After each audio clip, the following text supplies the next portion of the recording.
नमस्कार. खास मेहमानमध्ये आपलं स्वागत आहे. आपले आज खास मेहमान विजय नाहटा साहेब. सर, खूप खूप स्वागत आपला खास मेहमानमध्ये. सर, मोदी है तो मुमकिन है. इंडियावाले जे म्हणत होते की सेमीफायनल आहे आणि मोदीचा पराभव होणार आहे, की देशातली जनता ही मोदी साहेबांच्या नेतृत्वाखालच्या NDAच्या बाजूने उभी आहे. तो एक गर्व अहंकार आला होता. त्याचा परिणाम असा झाला की खूप मोठा फटका मध्य प्रदेशमध्ये काँग्रेसला झाला. राहिलेला राष्ट्रवादी आणि राहिलेला शिवसेना यांच्याकडे निवडून येणारे कॅन्डिडेट राहिलेलेच नाही. अजित पवार हे अतिशय ताकदवार नेते आहेत. लिहून घ्या तुम्ही की ऑक्टोबरपर्यंत साहेबच मुख्यमंत्री राहतील. हे मी नाही बोलत आहे, फडणवीस साहेब वारंवार बोलतो. मोदी साहेबांनी सुद्धा शिंदे साहेबांचं खूप कौतुक केलं. शिंदे गटाचा एकही आमदार डिस्क्वालिफाय होणार नाही. मोठे साहेब गेल्यानंतर यांनी पक्षप्रमुख म्हणून चार्ज घेतला. आपण चुका हजार केलेल्या आहेत, म्हणून आता काय करायचं तर अध्यक्षाच्या नावाने ठणाणाला बोंबलायचं. असे आरोप आहे की खूप सेटिंग झाली आहे. नाही, कसलं सेटिंग आणि काय. आता हे मी कायदेशीर बोलतोय. हे नेहमी छाती बडवून हे सांगतात की इलेक्शन घेऊन दाखवा, इलेक्शन घेऊन दाखवा, इलेक्शन घेऊन दाखवा. जणू काय इलेक्शन झाल्यानंतर 100% जागा यांच्या येणार. याचिका मागे घ्या, दुसऱ्या दिवशी इलेक्शन लागतील. एक्सक्यूज नाही वाटतंय असं सुप्रीम कोर्टामुळे तुम्ही म्हणता याचिका आहे, पण मागे घ्या ना. पण आता शिंदे साहेबांना पण हिंदू हृदय सम्राट म्हणतात. राजस्थानमध्ये बॅनर. आता कोणीतरी कार्यकर्त्यांनी काही म्हटलं त्याचं क्लॅरिफिकेशन त्यांनी दिलं. मला वाटतं की खूप पॉलिटिकल लेवल खालचं झालं आहे. शिंदे साहेबांना तुम्ही कधीतरी वाईट बोललेलं पाहिलं का 1.5 वर्षामध्ये? आणि त्यांची भूमिका अशी की आपण कामाने उतरतो. ठाणे बघा, कल्याण बघा, हे फ्लॅश पॉइंट. ठाणे आणि कल्याण हे शिवसेनेचे बालेकिल्लेच आहेत. श्रीकांत शिंदेंनी तिथे बघा इतक्या मोठ्या प्रमाणावर काम केलेलं आहे. तर एखादा स्थानिक नेता कुठल्या तरी उद्देशाने काहीतरी बोलला तर त्याचा अर्थ त्या पक्षाची ती काय राष्ट्रीय किंवा राजकीय राज्य पातळीवरची भूमिका असं नसतं. नाही, ठाण्याची जागा शिंदे साहेबांच्या दृष्टीने खूप सोपी, मी तुम्हाला सांगतो. कारण ठाण्याचे 3 मतदारसंघ आहेत, मुंबईचे आमचे 2 मतदारसंघ आहे आणि मीरा भाईंदर आहे. आणि मीरा भाईंदरमध्ये ज्या वर्गाचे लोक राहतात त्याच्यात BJP माइंडेड लोक सगळे आहेत. तुमचा जो आत्मा होता तोच निघून गेला ना. तुम्ही कशाच्या जीवावर लढाई करणार आहात? उलट गळती लागलेली. तुम्ही अप टू 10 FSI देणार. कुठला 10 FSI? त्यांचं म्हणणं आहे की यांना कुठला 10 FSI? कुठला 10 FSI? SRA मध्ये नाही, 10 कुठे FSI? 10 FSI काय द्यायला का आपण का अमेरिकेमध्ये का? पुढची 25 वर्ष मोरबे धरणाचं काम आम्ही पूर्ण करून घेतलं. हे करणं गरजेचं होतं. त्या दिवशी त्याची गरज नव्हती, परंतु आम्ही पुढच्या 25 वर्षाचा विचार करून काम केलं. या छोट्या मोठ्या गोष्टी कराव्या लागतात. असं मी करून नाही चालत. UD शिंदे साहेबांकडे आहे. नवी मुंबई महानगरपालिकेवर खूप प्रेशर येत आहे. अहो, मुख्यमंत्र्यांना कुठे वेळ असतो प्रेशर आणायला? मला सांगा. त्यांना जेवायला वेळ नसतो, कुठून प्रेशर आणत बसणार ते? ओव्हरऑल तुम्ही रिडेव्हलपमेंट कसं बघताय नवी मुंबईमध्ये? रिडेव्हलपमेंट हा फार मोठा विषय आहे. 3-1 लाख लोक अतिशय वाईट परिस्थितीमध्ये जगत आहेत. पाटकर यांना आम्ही त्या कामामध्ये कोऑर्डिनेट करायला सांगितलं. आणि तुमचं कोऑर्डिनेशन दिसेल काय नवी मुंबईमध्ये तुमचा गणेश नाईकांचा? मला नाही वाटत. कसल्या अडचण काय यायची? आमचे मुख्यमंत्री त्यांच्या माध्यमातून या नव्या मुंबईला आणखी सुंदर आणि आणखी समृद्ध बनवण्याचा आपण सगळे संकल्प करूया.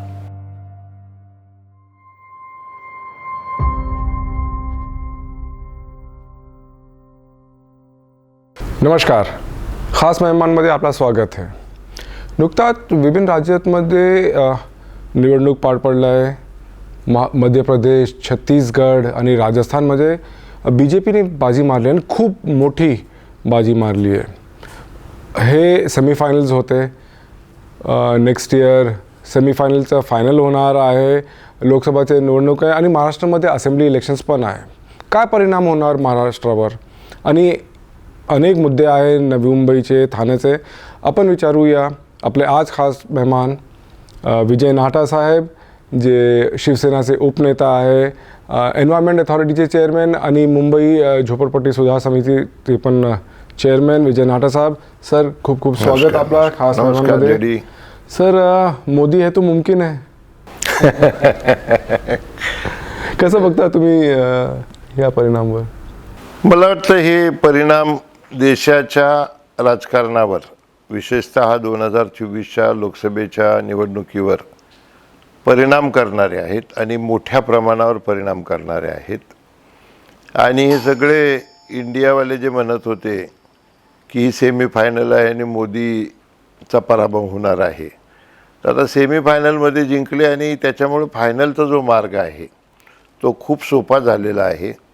आणि मला असं वाटतं व्यक्तिगत की सेमीफायनलमध्ये मोठ्या फरकाने हारल्यामुळं विरोधकांचे 2024चे जे मनसुबे होते ते सगळे धुळीस मिळालेले आहेत. आणि याचा फायदा सगळ्यांच्या लक्षामध्ये आलं की देशातली जनता ही मोदी साहेबांच्या नेतृत्वाखालच्या NDAच्या बाजूनी उभी आहे आणि त्यांच्यावर त्यांचा विश्वास आहे. त्याच्यामुळे मला असं वाटतं की 2024ची निवडणूक ही औपचारिकता राहिलेली आहे.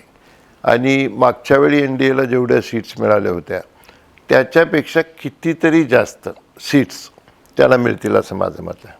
आपल्याला काय वाटतं सर, काय फॅक्टर्स आहे? कारण अँटी इन्कम्बन्सी फॅक्टर पण होता आणि तरी पण, आणि छत्तीसगड पण एक सरप्राईज आहे. नाही, छत्तीसगडमध्ये असं झालं की छत्तीसगडमध्ये बघेल सरकारला तेवढा परफॉर्मन्स देता आला नाही जेवढा देणं त्यांना शक्य नव्हतं. आणि दुसरं, शेवटच्या कालावधीमध्ये त्यांच्यावर भ्रष्टाचाराचे जे आरोप झाले, त्यांच्या प्रिन्सिपल सेक्रेटरीना अरेस्ट वगैरे झाली, काहीतरी मला वाटतं लिकरचा इश्यू झाला, अनेक विषय झाले. आणि विशेषतः त्यांच्यामधलं इंटरनल फायटिंग जे होतं CM डेप्टी CM, आणि त्यांनी ट्रायबल एरिया आहे तो, ट्रायबलकडे जे दुर्लक्ष केलं त्या सगळ्याचा परिणाम. आणि मोदी साहेबांनी त्या ठिकाणी त्यांचा मोठ्या प्रमाणावरचा प्रेझेन्स आणि लोकांना त्यांनी जे ॲश्युरन्सेस दिले त्याच्यावर लोकांनी विश्वास ठेवला आणि एकदम बाजी पलटली. मागच्या वेळी खरं तर भाजपचा तिथे दारुण पराभव झाला होता आणि सगळ्या एक्झिट पोलमध्ये असं म्हटलं होतं की छत्तीसगड तर काँग्रेसला गेलं, तेलंगणा काँग्रेसला गेलं. परंतु ज्या पद्धतीने मोदी साहेबांनी आणि शहासाहेबांनी तिथे वर्किंग केलं ती स्ट्रॅटेजी त्यांना कामाला आली. आणि सगळीकडे मोदीचा फेस आहे, काही CM कॅन्डिडेट नव्हते. MP मध्ये तर अँटी इन्कम्बन्सी फॅक्टर पण होता. MP मध्ये चव्हाण साहेब मला वाटतं काहीतरी 18 वर्ष CM आहेत. पण एक गोष्ट मान्य केली पाहिजे की लेक लाडकी ही जी त्यांची स्कीम होती त्याचा परिणाम याच्यामध्ये झालेला आहे.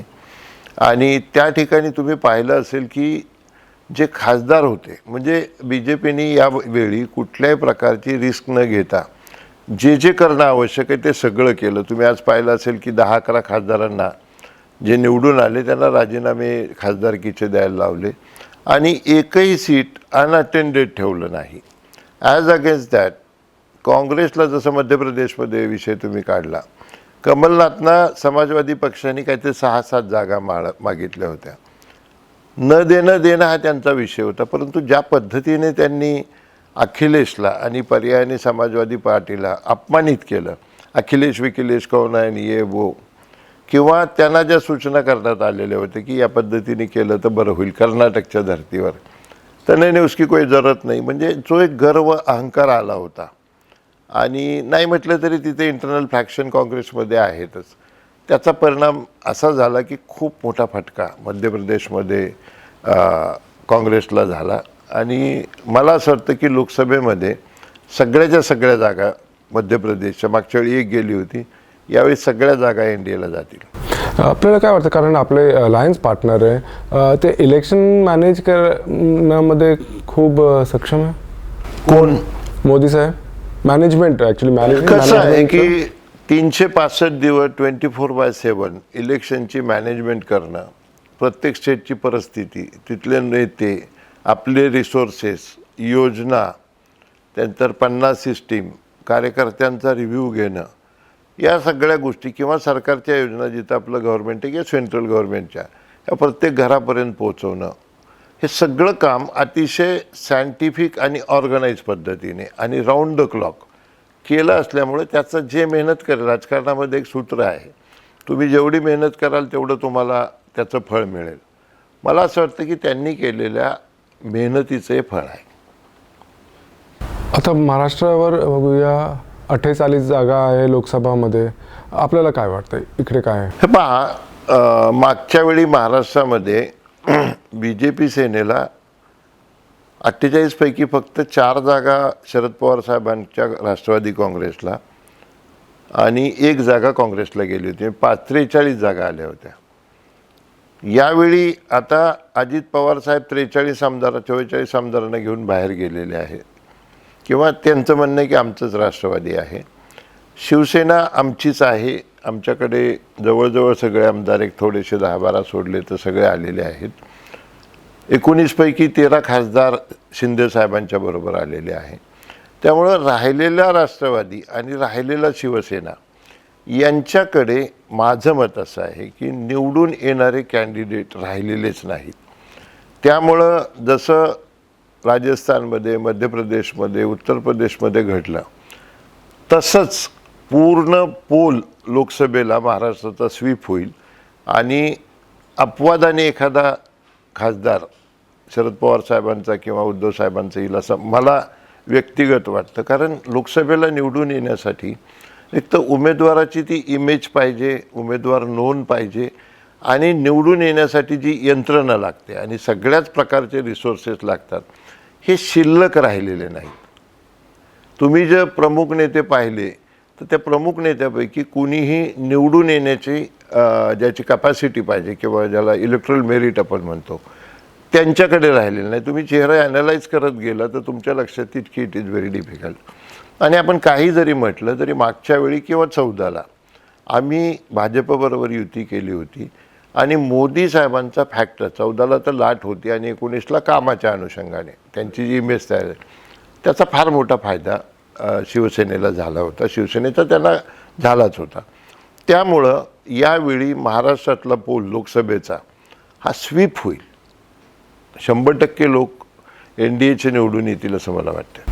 तर सर, आता MP, राजस्थानमध्ये, छत्तीसगडमध्ये प्रॅक्टिकली सोलो होते मोदी साहेब, BJP म्हणा.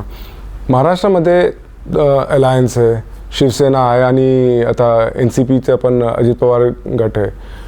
सीट शेअरिंगबद्दल काय? कारण फडणवीस साहेबांनी सांगितलं की आम्ही 26 लढणार आहे. नाही, फडणवीस साहेबांचा इंटरव्ह्यू आपण पाहिला असेल. त्यांनी असं सांगितलं की सीटच्या नंबरबाबत कुठलाही निर्णय झालेला नाही, फक्त एक बेसलाईन असावी चर्चेसाठी म्हणून ही एक बेसलाईन तयार केली. परंतु मला वाटतं की लोकसभेमध्ये विधानसभे इतकी मारामारी नसते सीटच्या बाबतीत, त्यामुळं मला वाटतं फारशी अडचण येणार नाही.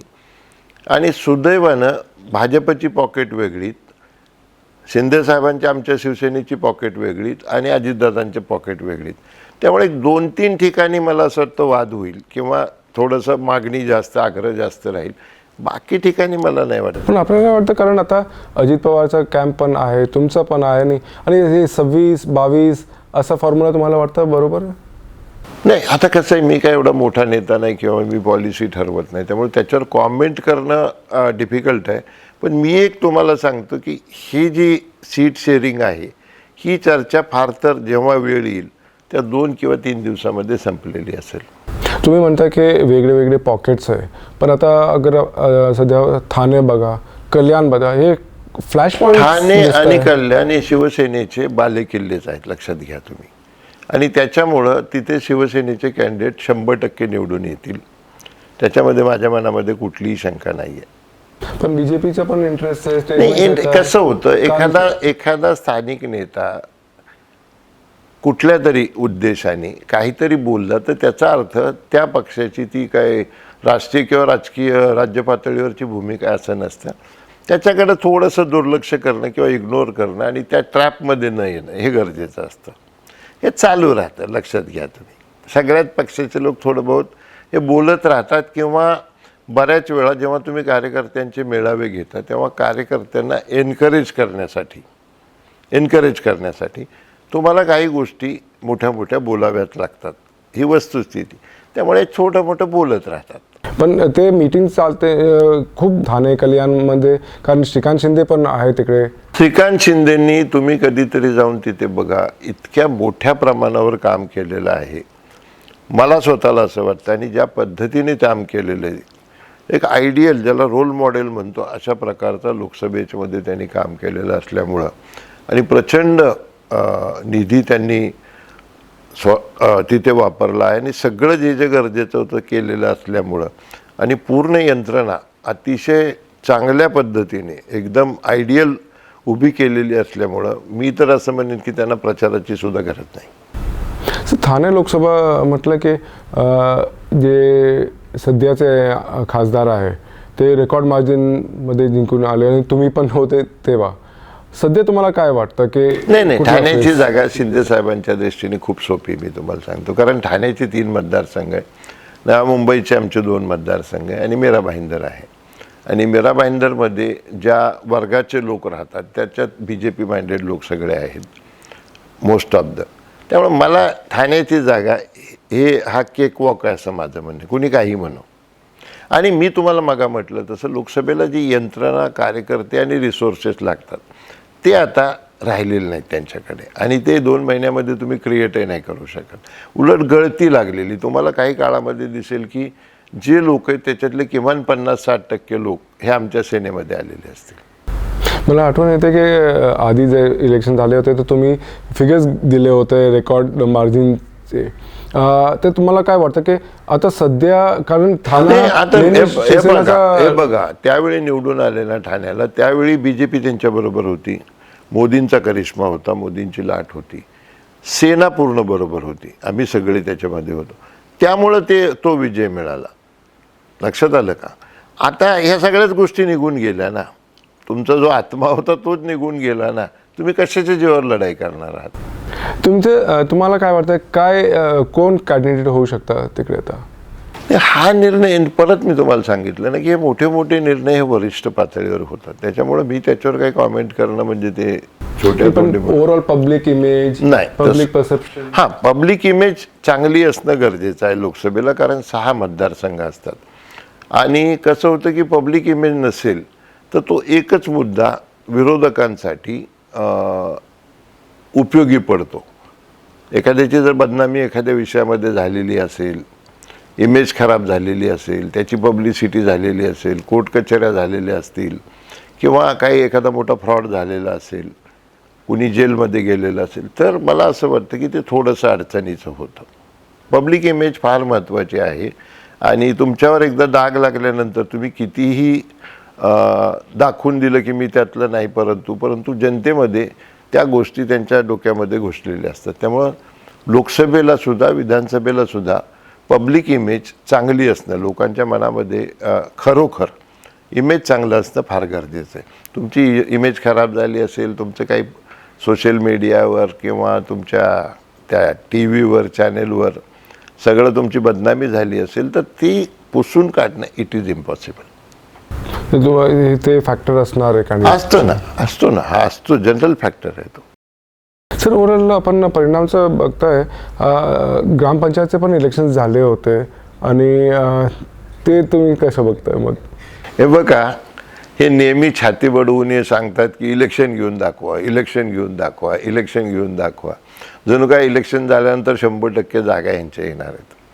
आता इलेक्शन अडकून कुणी ठेवल्यात की उद्धव बाळासाहेब ठाकरे गटाने एक याचिका केली वॉर्ड फॉर्मेशनबाबत, आणि त्याचं हिअरिंग होत नाही म्हणून इलेक्शन होत नाहीत.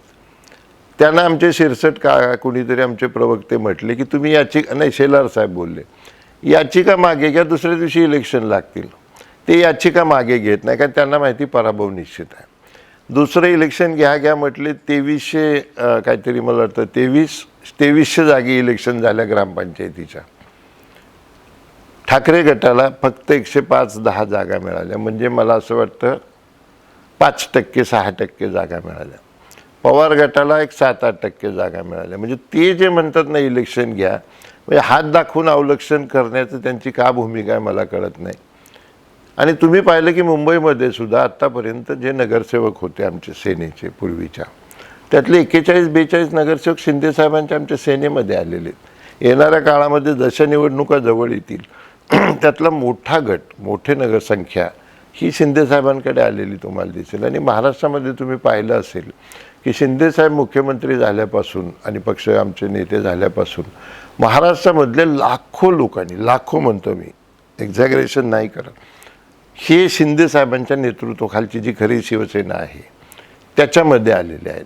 त्यामुळे शिवसेनेची जी ताकद होती ती ताकद फक्त नेतृत्व बदलली, ताकद कायम आहे, ते फक्त नेतृत्व बदललेलं. आणि शिंदेसाहेब तुम्ही पाहिलं असेल की राऊंड द क्लॉक, मी परत म्हणतो की 24 तास काम करतात. म्हणजे आम्ही पाहतो आहोत की जेव्हाही सरांना भेटायचं असेल 1-2-3 तासाचा वेळ काढला की त्यांची भेट होते आणि अतिशय शांतपणाने तुमचा प्रश्न समजावून घेणे आणि संबंधित माणसाला ताबडतोब फोनवर बोलणे, तुमचे काही कागद असेल तर त्याच्यावर स्पेसिफिक ऑर्डर स्पेसिफिक अधिकाऱ्याला देणे, कुठल्याही प्रकारची चिडचिड न करणे, ही त्यांची वैशिष्ट्ये आहेत. आणि सगळ्यात महत्त्वाचं म्हणजे सेनेचा कार्यकर्ता हा ताकदवार झाला पाहिजे, म्हणून त्याला जे जे मदत करण्याची गरज आहे ती सगळी मदत शिंदेसाहेब करतायत.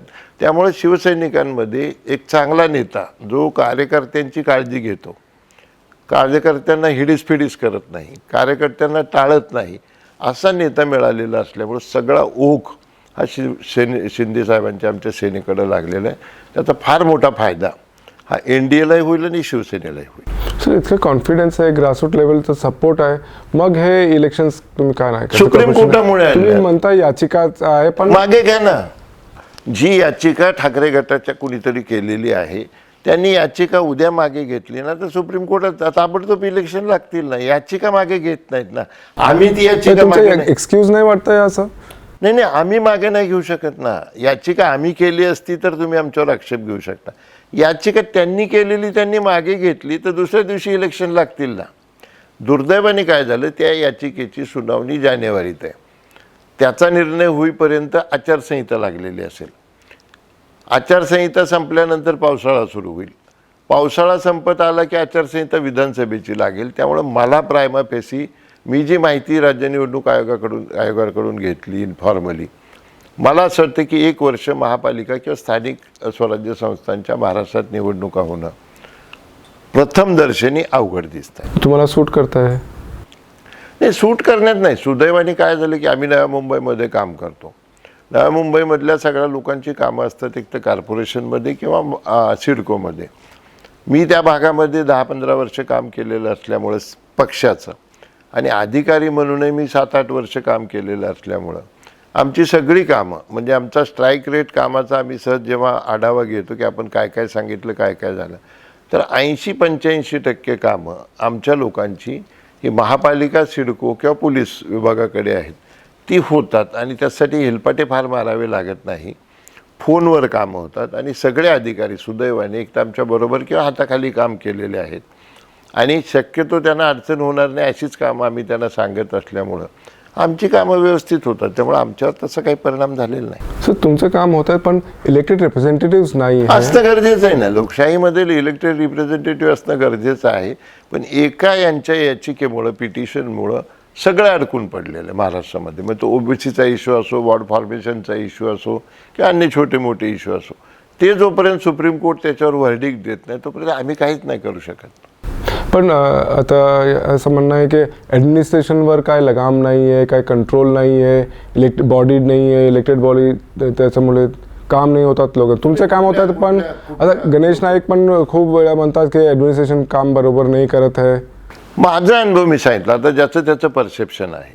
आम्ही जेवढी कामं सांगतो आणि जी नियमाने करा म्हणून सांगतो ती कामं, समजा एखादा टेंडरमध्ये लोएस्ट आहे तर आमचं म्हणणं एवढंच असतं की कुणासाठी तरी त्याला डिस्क्वालिफाय होणार नाही याची काळजी घ्या आणि जो लोएस्ट आहे त्याला देऊन टाका. प्रमोशन असेल एखाद्याचं तर सिनियरिटी तो बसत असेल तर त्याला करा. आमचे जे टेम्पररी कामगार आहेत किंवा ठोक मानधनावर काम करणारे लोक आहेत ते बिचारे 10-10, 15-15 वर्ष काम करत आहेत. त्यांचे कायम त्यांना नियमित करा म्हणून आम्ही प्रयत्न चालू आहे. बऱ्यापैकी त्याला यश येत आहे. तोपर्यंत त्यांना समान काम समान वेतन लागू करा. त्यांचे पगार 20,000 असेल तर 25,000 करा. एखाद्या टीचरला जर शिपायापेक्षा कमी पगार मिळत असेल तर आम्ही त्याच्यासाठी भांडणार. आणि बऱ्यापैकी आत्तापर्यंत आम्हाला या सगळ्या कामामध्ये यश आलेलं आहे. पण त्यांचं म्हणणं आहे गणेश काकांचं की खूप मतभेद आहे बेसिकली. आता ते दिवसभर बसले पण होते कॉर्पोरेशनमध्ये, मीटिंग घेतली होते कमिशनसोबत आणि खूप मुद्दे रेस केले, काम नाही होते त्यांचं म्हणणं आहे. आणि त्यांचा आणि UD शिंदे साहेबांचं जे डिपार्टमेंट आहे खूप क्लॅशेस दिसत आहे. आणि तुम्ही म्हणता की शिवसेना BJPमध्ये काय प्रॉब्लेम नाही आहे. कुठल्या मुद्द्यावर क्लॅशेस आहेत? SRAवर पण क्लॅश आहे. नाही, SRAच्या बाबतीमध्ये आम्ही मध्ये सगळे प्रमुख लोक जाऊन CM साहेबांना सांगितलं की नव्या मुंबईमध्ये झोपडपट्टीमध्ये 4 लाख लोक राहतात. लक्षात घ्या, 4 लाख लोक राहतात. जवळजवळ 70-72 हजार झोपड्या आहेत. त्या लोकांना आपण अमानवी वागणूक द्यायची का? म्हणजे पूर्वीच्या काळी जसं होतं की क्षुद्राला वागणूक द्यायची, तशी वागणूक त्यांना द्यायची का? त्यांना आयुष्यभर त्यांना, त्यांच्या छोट्या मुलांना, त्यांच्या घरातल्या महिलांना नरकामध्ये ठेवायचं का? त्यांनाही आपल्यासारखेच ते नागरिक आहे या देशाचे. त्यांनाही सगळ्या फॅसिलिटी ज्या तुम्हाला मला मिळतात ह्या मिळवण्याचा, देण्याचा अधिकार आहे आणि त्यांना देणंही शासनाचं काम आहे. आणि जसं मुंबईमध्ये हजारो लोकांना हिंदुहृदय सम्राट बाळासाहेब ठाकरेंच्या संकल्पनेतून जी शिवशाहीच्या संकल्पनेतून घरं मिळाली, ती घरं नव्या मुंबईतल्या झोपडपट्टीच्या लोकांना मिळणं हा त्यांचा अधिकार आहे. आणि जिथे वाद नाही तिथे सर्वे करावाच लागेल. CM साहेबांना आम्ही सांगितलेलं आहे की या लोकांच्या दृष्टीने हे करणं फार गरजेचं आहे. त्या लोकांवर अन्याय करण्याचा आम्हाला कुठलाही अधिकार नाही. त्यांचं म्हणणं आहे की इन्फ्रास्ट्रक्चर नाही आहे, तुम्ही अप टू 10 FSI देणार. कुठलं 10 FSI? त्यांचं म्हणणं आहे की यांना कुठलं 10 FSI? कुठलं 10 FSI? SRA मध्ये नाही, 10 कुठे FSI? जो रिझनेबली कायद्यामध्ये तेवढाच FSI देणार आहे. त्याच्यामध्ये 10 FSI काय द्यायला का? आपण काय अमेरिकेमध्ये आहे का? इन्फ्रास्ट्रक्चरवर भार येणार नाही, येतो ना. मग मुंबईवर येतो. मुंबईची लोकसंख्या झपाट्याने वाढते दरवर्षामध्ये. पण जी जी शहरं आहेत त्या शहरामध्ये या राज्यातले, या देशातले लोक येणारच. आणि त्यांची काळजी घेणं, जे काही लोकसंख्या वाढते आहे त्या दृष्टीनं सोयीसुविधा उपलब्ध करून देणं, हेच तर सरकारचं स्थानिक याचा काम आहे ना. तुम्ही पाहिलं असेल, मी असताना आता थोडासा पाण्याचा प्रॉब्लेम निर्माण झालेला आहे. MIDCकडून पाणी कमी मिळतं आहे. अदरवाईज पुढची 25 वर्ष मोरबे धरणाचं काम आम्ही पूर्ण करून घेतलं. 27 किलोमीटरची ती भली मोठी लाईन आम्ही टाकून घेतली. इंटरनल 700-800 किलोमीटरच्या लाईन टाकून घेतल्या. हे करणं गरजेचं होतं. त्या दिवशी त्याची गरज नव्हती, परंतु आम्ही पुढच्या 25 वर्षाचा विचार करून काम केलं. लँडफिल साईड तुम्ही पाहिलं असेल, एकदम सायंटिफिक लँड साईड आम्ही केली. त्यामुळे नाही म्हटलं तरी 10 वर्ष तरी काळजी त्याची येणार नाही. तुम्ही पाहिलं असेल, मी MMRDAकडून 634 कोटी रुपये कर्ज घेतलं आणि त्या सिवेज लाईन होत्या गावठाणासहित सगळीकडे सिवेज लाईन आपण टाकून घेतलं. हे करावं लागतं. जशी जशी शहरं वाढणार आहे तसं तसं शहराचं इन्फ्रास्ट्रक्चर वाढवणं, यासाठीच आपण बसले. लोकप्रतिनिधी असतील किंवा अधिकारी असतील, ते करावं लागेल. पाणी तुम्ही म्हटलंय, पाणीचा पण मुद्दा त्यांचं म्हणणं आहे की आमचं पाणी तुम्ही पाण्याचा थोडा प्रॉब्लेम झालेला आहे. तुम्ही बाहेर देताय, नवी मुंबईच्या बाहेर देताय. नाही, काय झालं की MIDCकडून थोडासा टेक्निकल इश्यू आहे. MIDCकडून पाणी आपल्याला घ्यावं लागतं, हीच आपली थोडी अडचण आहे. तर ती पहिली सोडवावी लागेल की आपण MIDC किंवा सिडकोवर डिपेंड नाही राहायला पाहिजे. त्या दृष्टीने मी तुम्हाला सांगतो की आता CM साहेबांना पत्र दिलं होतं. त्याच्यामध्ये जे मुद्दे कॉर्पोरेशनकडून माहिती मागवली त्यांनी आणि मीटिंग त्याच्यामध्ये होईल. पाण्याचा इश्यू आमचे कार्यकर्ते रेज करतायत आणि त्याच्यावर काहीतरी इलाज MIDCशी बोलून नवी मुंबईचा कोटा बाहेर जात आहे. नाही मला वाटत. काय होतं की सगळे असं बघा की काही इंडिपेंडंट राज्य नसतं कोणाचं. एकमेकांच्या मदतीने आपण एकमेकांना अकोमोडेट करत असतो. पूर्वी आपण सिडकोकडून पाणी घेत होतो, आता आपण पनवेलसारख्या ठिकाणी आपण पाणी देतो. लक्षात घ्या तुम्ही, एक गाव आहे कुठलं तरी, जे धरणात तिथले लोक गेले, त्यांना पाण्याची आपण व्यवस्था करून दे. ह्या छोट्या मोठ्या गोष्टी कराव्या लागतात. असं मी करून नाही चालत. आपण काय दक्षिण कोरियासारखं नाही ना. पण आता नवी मुंबईवर खूप बाहेर येतात. त्या 1400 कोटीचा डिमांड केला आहे. रेझोल्युशन जे रिजेक्ट केला होता पालिकाने ते स्टे दिला आहे आणि ते communication based train control project. काय झालं की मला जी माहिती आहे, मला पूर्ण माहिती नाही, परंतु मला जी माहिती आहे 2017 किंवा 18ला आदरणीय देवेंद्र फडणवीस साहेब मुख्यमंत्री असताना त्यांनी जो निर्णय या रेल्वेच्या अनुषंगाने घेतला त्याच्यामध्ये 50% सेंट्रल गव्हर्नमेंटचे, 50% स्टेट गव्हर्नमेंटचे, आणि या 50% जे स्टेट गव्हर्नमेंटचे आहे त्याच्यामध्ये सिडको असेल, महापालिका असेल, मला वाटतं MMRD असेल, यांना एक विशिष्ट पर्सेंटेजमध्ये रक्कम द्यायला सांगितलेली आहे. आणि महापालिकेने त्याच्या बाबतीमध्ये भूमिका अशी घेतली होती की पैसे देणं अडचणीचं आहे. तर गव्हर्नमेंटचं असं म्हणणं आहे की तुम्ही जो तुमचा डेव्हलपमेंट चार्ज आहे तो डबल करा आणि त्या पैशातून 5 वर्षामध्ये तुम्ही काय ते 600-750 कोटी रुपये द्या. तर आता एवढी माझी माहिती आहे. आता नेमकं त्याची माहिती घेऊन त्याच्यात आपल्याला आणखी महापालिकेला कसं स्ट्रेंथन करता येईल, त्यांचा भार कमी कसा करता येईल, याच्या बाबतीत मुख्यमंत्र्यांकडे डिपार्टमेंट असल्यामुळे चर्चा करून काय मार्ग काढता येतो त्याच्यावर आम्ही विचार करू. परंतु हा विषय 2017 किंवा 18 मुख्यमंत्री असताना फडणवीस साहेब त्यांनी घेतलेल्या निर्णयाच्या अंमलबजावणीचा हा विषय. 2019 रिजेक्ट केला होता महासभाने. सर ओव्हरऑल पर्सन नाही, महासभेने जो ठराव पाठवला होता माझ्या माहितीप्रमाणे तो सरकारने सस्पेंड केला आहे. राईट. आता Suspend 4 केलं. वर्षानंतर. तर हेच परसेप्शन आहे सर की UD शिंदे साहेबांकडे आहे आणि महापालिका, नवी मुंबई महानगरपालिकेवर खूप प्रेशर येत आहे. पाणी असेल, SRA आहे, CBDC असेल, ओव्हरऑल वर्किंगमध्ये प्रेशर आहे आणि अधिकारी त्यांच्या प्रेशरमध्ये काम करत आहे. नाही, अहो मुख्यमंत्र्यांना कुठे वेळ असतो प्रेशर आणायला, मला सांगा. त्यांना जेवायला वेळ नसतो, कुठून प्रेशर आणत बसणार ते. हे बोलायचं असतं, लक्षात घ्या तुम्ही. काहीतरी बोलायचं म्हणून बोलत असतात लोक. तुम्ही कमिशनना विचारा ना. उलट आम्ही सुद्धा मोजकी कामं त्यांना सांगतो. सकाळ दुपार संध्याकाळ उठून ह्या शिपायाची बदली कर, त्या शिपायाची बदली कर, ही कामं आम्ही नाही सांगत. किंवा हे टेंडर अमक्याला द्या, ते टेंडर तमक्याला द्या, हे सुद्धा आम्ही सांगत नाही.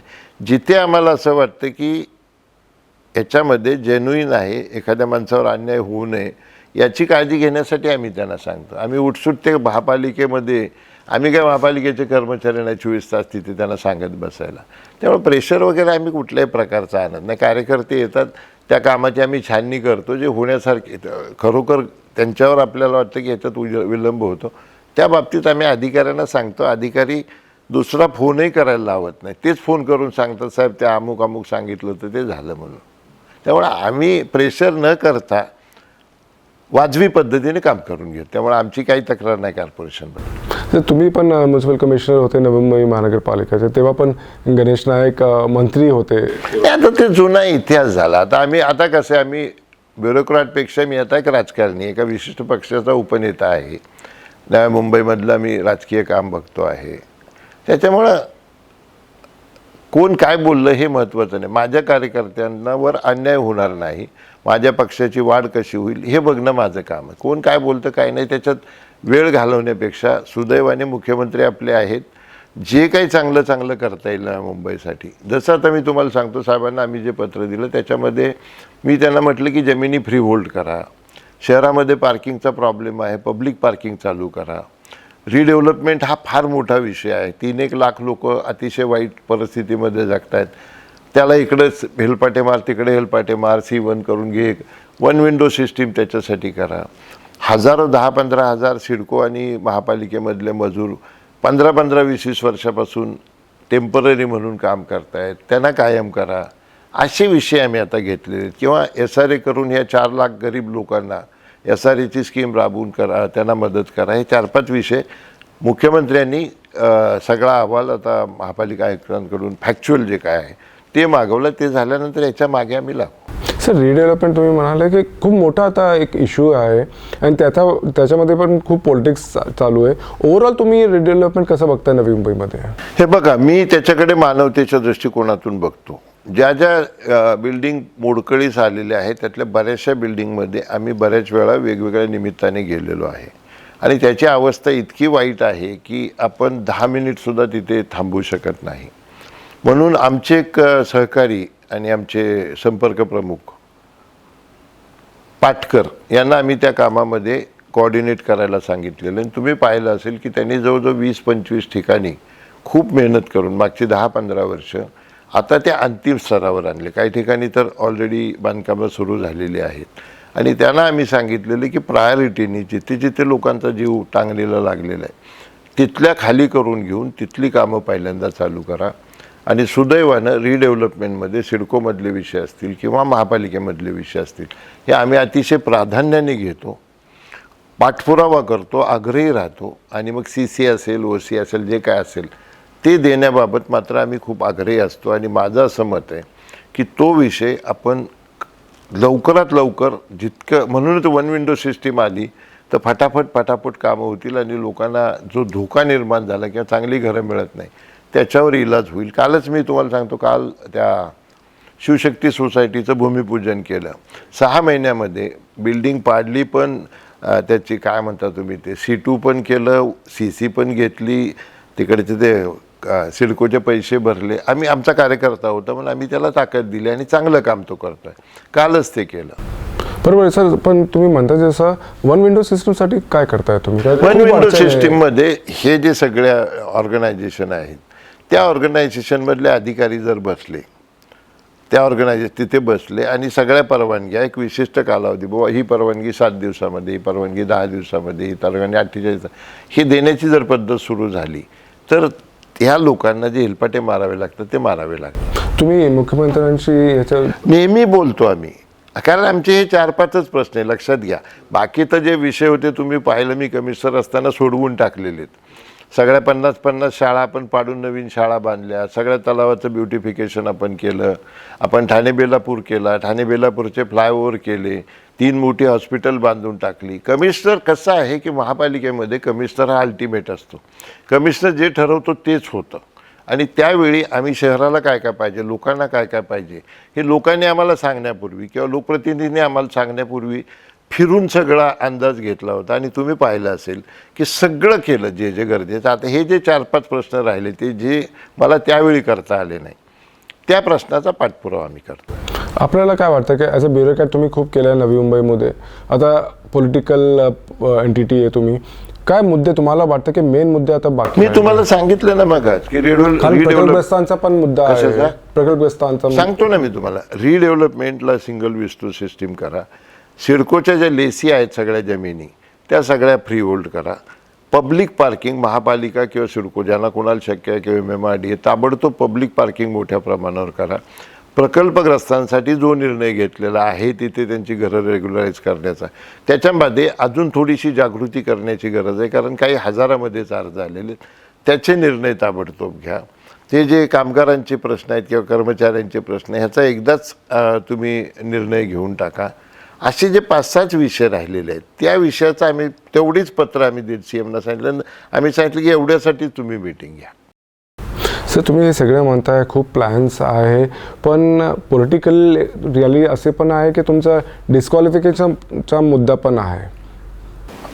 JD आता तुम्ही किती ट्रॅक करता आहात डिस्क्वालिफिकेशन मला माहीत नाही, पण मी तुम्हाला सांगतो, तुम्ही आज परत लिहून घ्या, जसं मी तुम्हाला पूर्वी सांगतो लिहून घ्या. शिंदे गटाचा एकही आमदार डिस्क्वालिफाय होणार नाही. हे मी सभापती विशिष्ट पक्षाचे अध्यक्ष आहेत म्हणून नाही म्हणत आहे.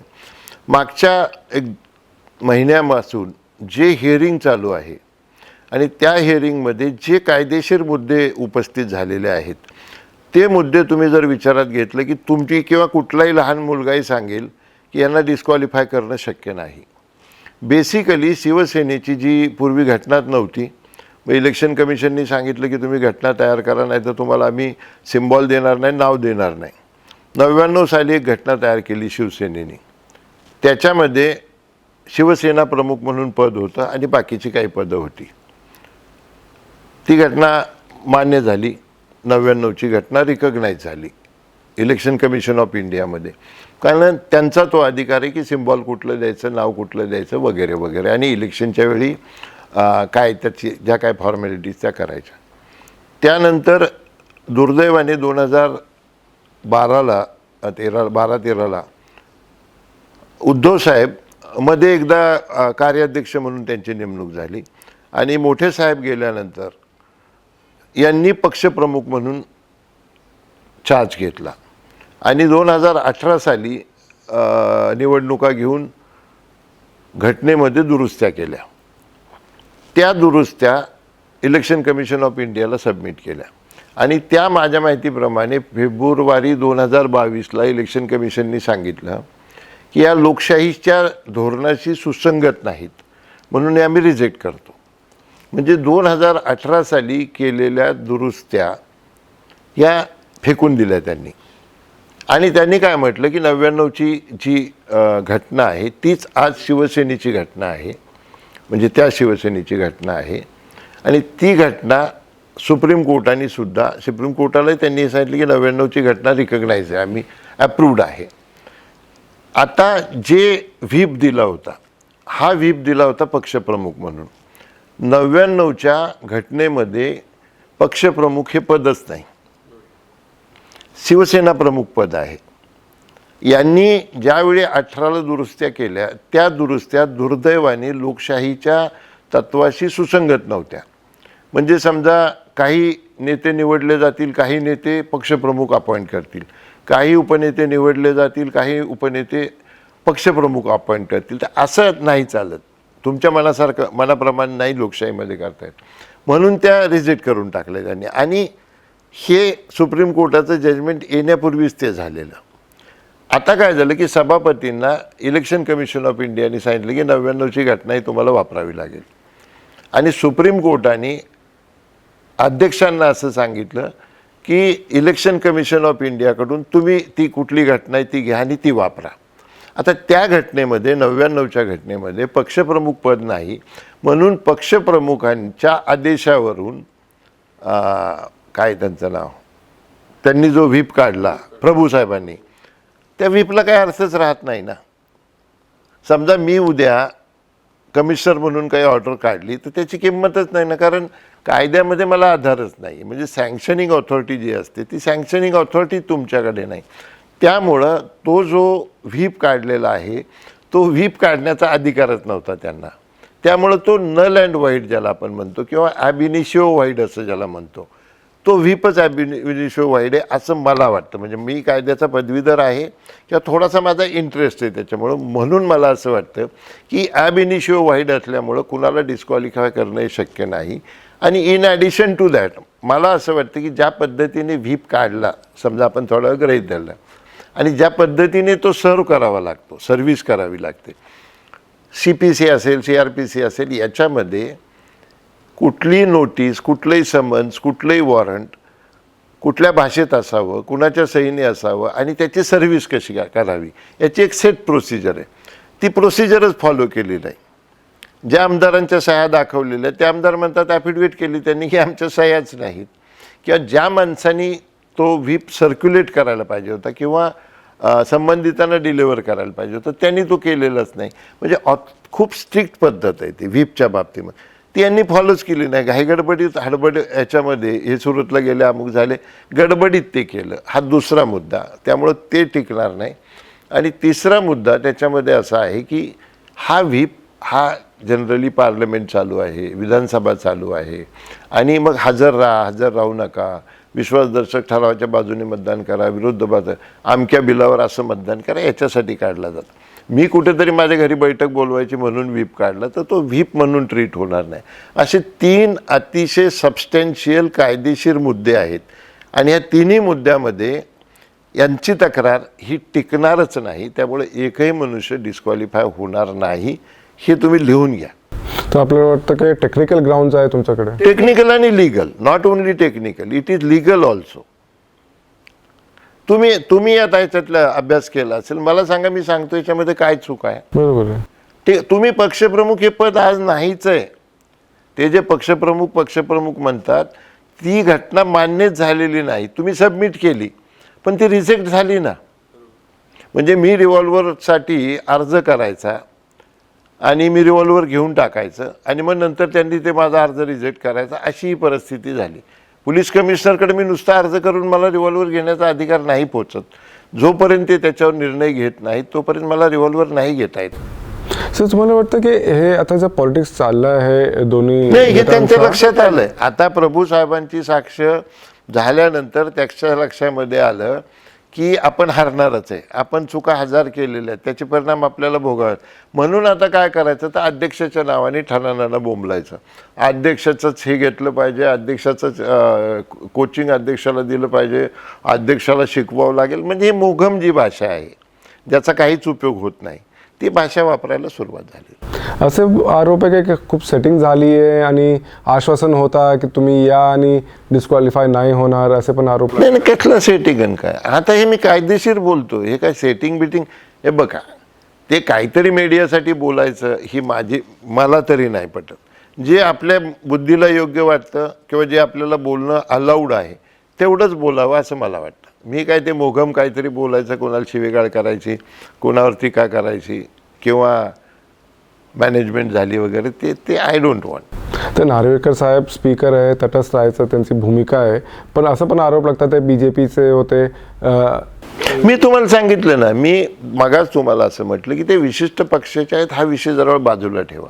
या टेक्निकल मुद्द्याच्या बाबतीमध्ये डिबेट होऊ द्या ना, की पक्षप्रमुख हे पद आहे का? नाही.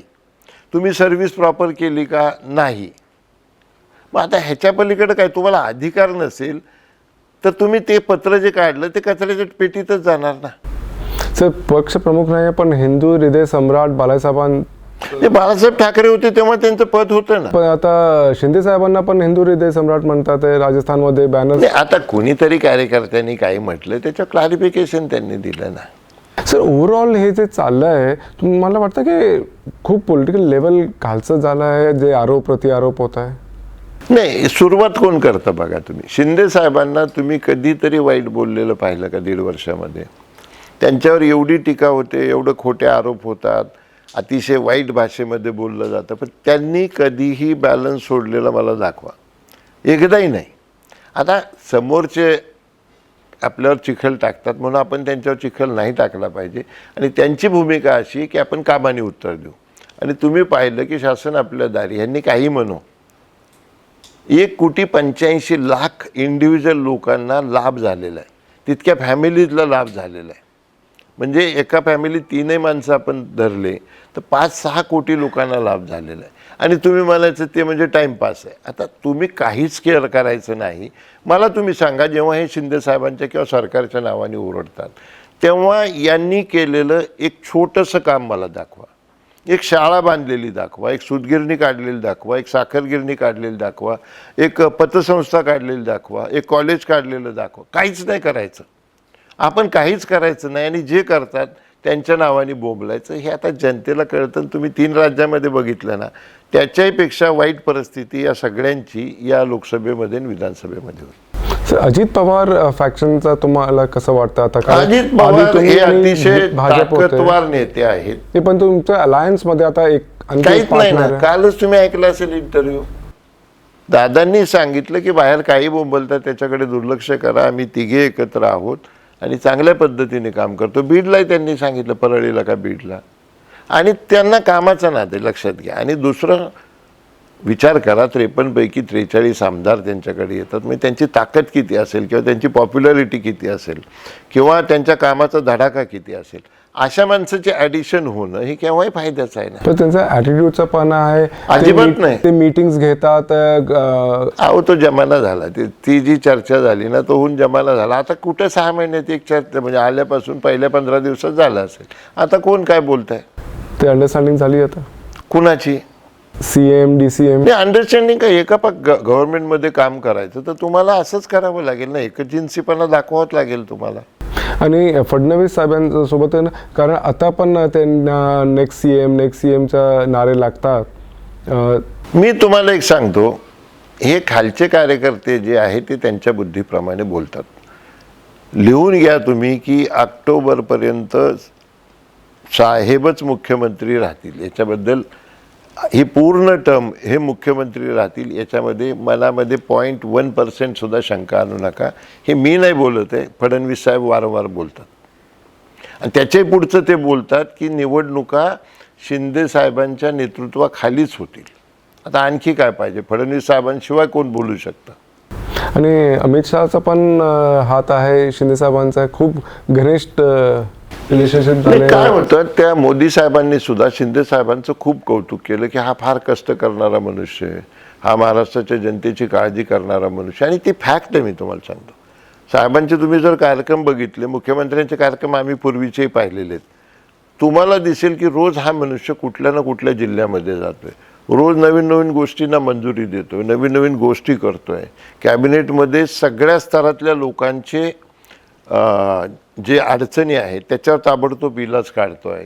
आणि त्यांना कसं इतक्या बारकाईने माहिती आहे की कुणी आमच्यासारख्या लोकांनी त्यांना शहाणपणा शिकवायची गरजच नाही. म्हणजे एक शाखा प्रमुखापासून मुख्यमंत्र्यापर्यंत प्रवास करणे ही साधी गोष्ट नाही. साधी गोष्ट, नगरसेवक होता होता माणसाचं आयुष्य जातं. मेहनत केल्याशिवाय आणि काम केल्याशिवाय हे काम होऊ शकत नाही, लक्षात घ्या.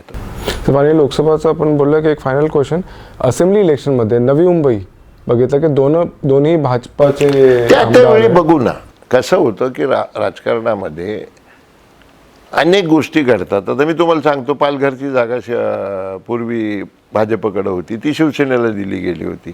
असे आता त्यावेळी जी परिस्थिती उद्भवेल राजकारणामध्ये, प्रत्येक दिवस हा वेगळा असतो. नवी मुंबईमध्ये अशी पॉसिबिलिटी आहे? नाही, आज नाही ना सांगता येणार. लोकसभेला काय होतंय, विधानसभेला काय होतं, आज नाही सांगता येत.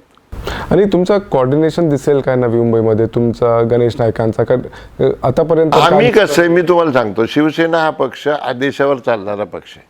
वरिष्ठ जो आदेश देतील त्याप्रमाणे आम्ही काम करणार, इतकं सिंपल आहे. कोऑर्डिनेशनचा सध्या तर मला नाही वाटत त्यातला अडचण काय यायची त्याच्यामध्ये. आम्ही आमचं काम करत राहतो आणि तुम्ही पाहिलं असेल. सो फायनली आमच्या व्ह्युअर्सना काय तुम्ही बोल?